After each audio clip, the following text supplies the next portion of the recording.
प्यार की एक अनोखी कहानी का एपिसोड 48 आप सुन रहे हैं मेरे यानी सुजाता के साथ। सुची मेघना को रूम में ले जाती है और बिस्तर पर लिटा देती है। मेघना नशे में कहती है, मुझे छोड़कर मत जाओ अभिज्ञान।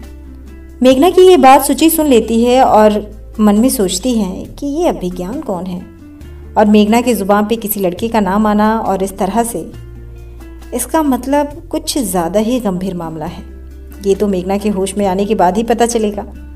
इतना सोच वो कमरे का दरवाज़ा उड़काकर बाहर चली जाती है। तभी नंस की नज़र सुची पे पड़ती है। वो सुची से मेघना के बारे में पूछती हैं। सुची नंस से कहती है कि मेघना सो रही है अपने कमरे में। तब नंस कहती हैं, चलो ये अच्छा हुआ, इस भीड़ भाड़ से दूर है, और मेहमानों को अटेंड करने में लग जाती है। सुची भी लंबी सांस लेते हुए कहती है, थैंक गॉड हम बाल बाल बचे। उन्हें ये नहीं पता चला कि मेघना भांग के नशे में है। इधर पीछे की खिड़की से अभिज्ञान मेघना के रूम में पहुंच जाता है और मेघना को बड़े प्यार से देखता है। उसके करीब बैठ उसके बालों को कान में फंसाते हुए कहता है, मुझे माफ़ कर देना मेघना, तुम नहीं जानती कि तुम मेरे लिए क्या हो, पर मैं तुम्हें मेरी वजह से किसी भी मुसीबत में नहीं डाल सकता। तुम इतनी मासूम हो कि मैं तुम्हें अपनी हकीकत भी नहीं बता सकता। मैं डरता हूं कि कहीं मेरी सच्चाई तुम्हें पता चले तो मैं तुम्हें कहीं हमेशा हमेशा के लिए खो ना दूं। मुझे तुमसे दूर ही रहना होगा, लेकिन ये वादा करता हूं तुमसे, मैं तुम पर कोई आंच नहीं आने दूंगा। अब से तुम्हारी आंखों में आंसू का एक कतरा भी मैं आने नहीं दूंगा।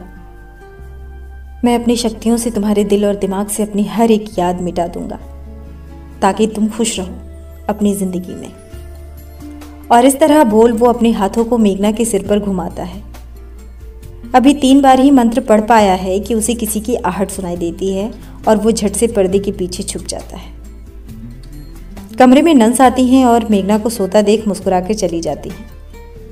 फिर अभिज्ञान कोशिश करता है अपने मंत्र का उच्चारण और अपनी शक्ति का इस्तेमाल कर मेघना के दिल से अपनी यादें मिटा देना, और वहां से चला जाता है। फिर अभिज्ञान कोशिश करता है दोबारा से अपने मंत्र का उच्चारण कर अपनी शक्ति का इस्तेमाल करता है और मेघना के दिल से अपनी यादें मिटा देता है, ऐसा उसे लगता है, और वहां से चला जाता है। 4 घंटे बाद मेघना की नींद खुलती है। सुची उसके लिए नींबू पानी लेके आती है और मेघना को देती हुई कहती है, इसे जल्दी पियो और अपना हैंगओवर खत्म करो, और जल्दी से नहा लो, शरीर हल्का हो जाएगा। मेघना, तुम ठीक कहती हो, पहले मैं नहा लूं, फिर नींबू पानी पीऊंगी।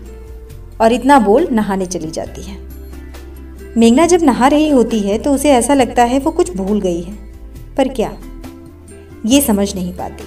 फिर सोचती है शायद भांग की वजह से ऐसा लग रहा हो। वो नहा के बाहर निकलती है, लाल रंग का सलवार सूट पहनती है, नींबू पानी पीती है और नीचे जाती है। नंस, उठ गई? उतर गया भांग का नशा तुम्हारा? मेघना चुप सी रह जाती है और सुची की ओर इशारा करती है, इन्हें कैसे पता चला? तभी सुची, नहीं नहीं, मेघना की आंख जो है कुछ ज्यादा देर तक लग गई थी आज। नंस, हाँ हाँ, मुझे बताने की जरूरत नहीं है, चुप करो तुम। ये लो लेमन टी पियो। इस बीच रामू काका आते हैं और बोलते हैं, दरवाजे पे कोई नौजवान लड़का आया है, बोल रहा है सिक्किम से आया है।